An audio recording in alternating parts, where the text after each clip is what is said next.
পশ্চিম বর্ধমান আসানসোল বারাবণী এলাকায় শান্তি বজায় রাখতে বারাবণী থানার পুলিশ প্রশাসনের মাইকিং।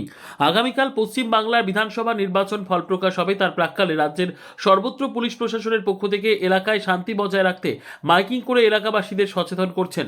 রবিবার সকালে বারাবণী বিধানসভার বারাবণী থানার পুলিশ এলাকার বিভিন্ন গ্রামের মোড়ে মাইকিং করতে দেখা গেছে।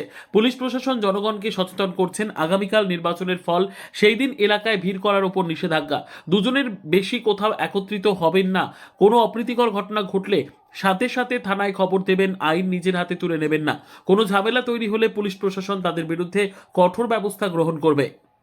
সবাইকে জানাচ্ছি যে আগামীকাল 4-5-2026 তারিখে বিধানসভা নির্বাচনের ফলাফল ঘোষণা হতে চলেছে। প্রত্যেকের কাছে অনুরোধ করা হচ্ছে যে আপনারা সবাই এলাকায় শান্তি শৃঙ্খলা বজায় রাখবেন, আইন শৃঙ্খলা নিজের হাতে কেউ তুলে নেবেন না। কোনোরকম কোনো সমস্যায় পড়লে অবশ্যই অবিলম্বে আমাদের থানার সঙ্গে যোগাযোগ করবেন। কোনোভাবে অহেতুকভাবে দুজনের বেশি জমায়েত করবেন না। আইন শৃঙ্খলা ভঙ্গ করলে তাদের বিরুদ্ধে কেন্দ্রীয় বাহিনী এবং পুলিশ প্রশাসন তাদের বিরুদ্ধে কঠোর শাস্তি ব্যবস্থা করবে। বারাবণী থানা সবসময় আপনাদের পাশে। নমস্কার। পক্ষ থেকে সকল নাগরিকবৃন্দের উদ্দেশ্যে একটি বিশেষ ঘোষণা। আগামীকাল 4 মে 2026 বিধানসভা নির্বাচনের ফলাফল ঘোষণা করা হবে।